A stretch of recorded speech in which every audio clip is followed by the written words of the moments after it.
It's something that we're protected from by the ozone layer, and the ozone layer is going. There were detailed studies coming out then of what this meant, how much was getting up there, what's happening.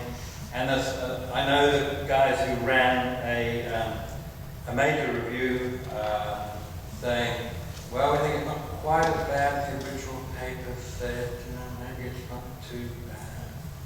And then, suddenly this thing appears over the Antarctic. There are 3 groups down there measuring the ozone above the Antarctic. And for 3 years they don't believe their equipment. Something's gone wrong with this, it can't possibly be that low. They dismiss it. A month or 2 later, it comes back. Oh, my equipment's working again. Fine, let's go with that now. It had to happen 3 times before the British group finally put out a paper explaining why it could have happened. And it was real. This is the sort of surprise that we're having to deal with now in the science. Think structural changes that we're not expecting. It really can happen. I could talk about the attribution of climate change in more detail, but I want to go on to some other issues, really, about how we deal with uncertainty, because I think some of this will echo points that have been made earlier this morning. In the last assessment round, that was 5 years of my life, we said that it was unequivocal that the climate was changing, and that it was very likely that the dominant cause of that was emissions of greenhouse gases. We've separated those 2 things out in the language quite carefully, because we can see the change, and that really is unequivocal. When you're looking at attribution of cause, in science we do take a different line, and that's why we only said that was very likely. That means at least 90%. The next version of these IPCC assessments for science, for the physical sciences, will come out later this month. The final review session is being held in Stockholm, and governments will agree to the wording and summary for policymakers, just like I had to organise. And they will probably come out with, again, very similar statements, maybe slightly stronger in some way. But I want to talk about what it means for the future a little bit, and why I think this raises some other issues about uncertainty.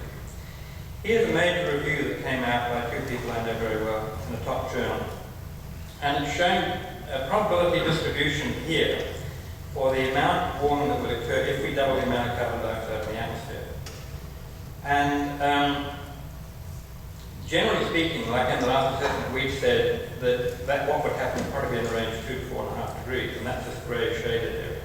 And you can see now these people coming out with lots of different distributions depending where the evidence is coming from.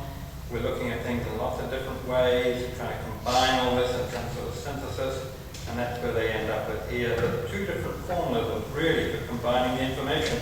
We're looking at the options all the time. You know, we're not just assuming one thing must be right. You're trying to merge all the information objectively.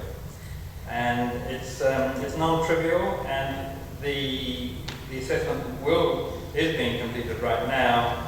It's probably going to come out with something similar, but it will tweak this a bit more, and it will be a little bit different. I want to just point out that Arrhenius' numbers, way back, he came up with 3 numbers, 3 different papers in these years, and he came up with a range like that. In other words, there was an anticipation by someone who didn't have a computer. But the basic science has been there for well over 100 years. You know? And yet we still find people who totally reject it. Wow. If you look at the past and possible future temperatures, here's a little diagram showing change for the last 1,300 years. This part is here, instrumental records predominantly.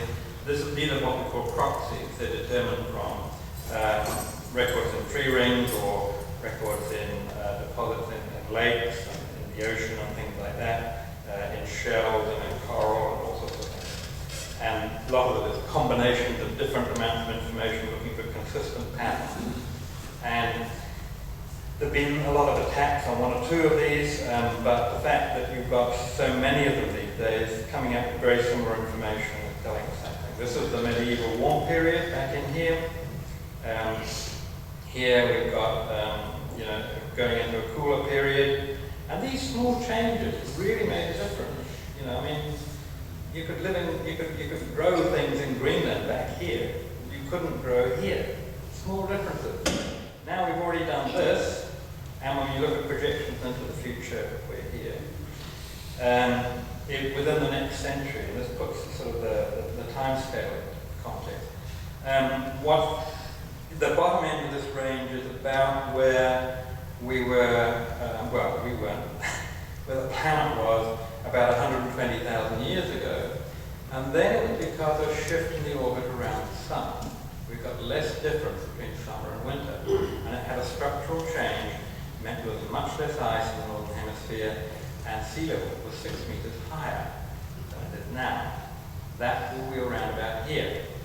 What could happen this century is we go up there, and now you've got to go back nearly 5 million years before you find anything equivalent on the planet. I want to talk about to what extent are these numbers well defined. So here's an idea.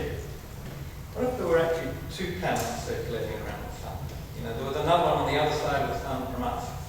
And we sort of found out about them, and maybe with space travel we can go and visit them these days or something like that. And so we started, being human beings, perhaps on both planets. We'd compete with each other, wouldn't we? And we'd want to do better than them.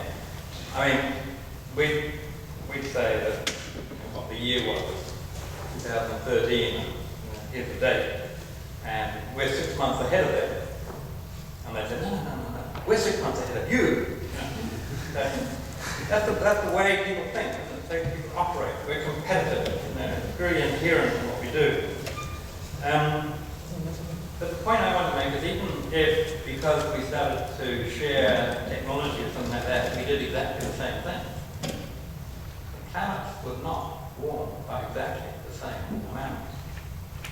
And this is the fundamental uncertainty in complex systems that's been known, again, for about 50 years. And so sometimes when you keep trying to say what's the best estimate for something, is deceptive in science, really good.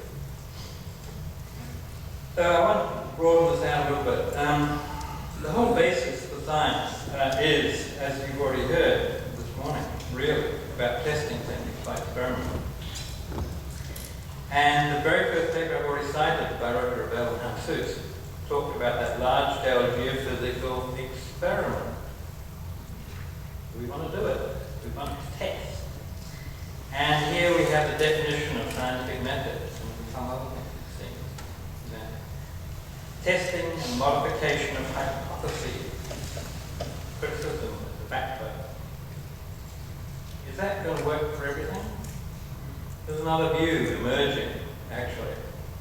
I got to know Schoenhuber some years ago, and he put out a book pointing out that hypotheses about global change are less falsifiable the more they're relevant to humanity. Do we have to test everything the hard way when it might involve major catastrophe or something like that? So how does science deal with something like that? Well, there's a journal called Climatic Change. Is that another version of the journal?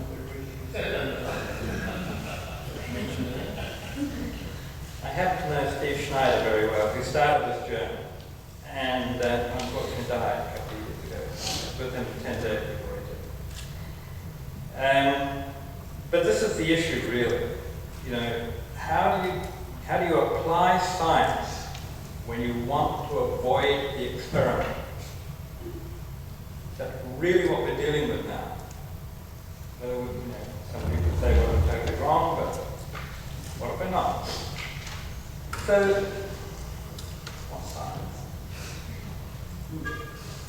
it's undergone a lot of evolution over time. You can trace back what we do in science right now to Socrates.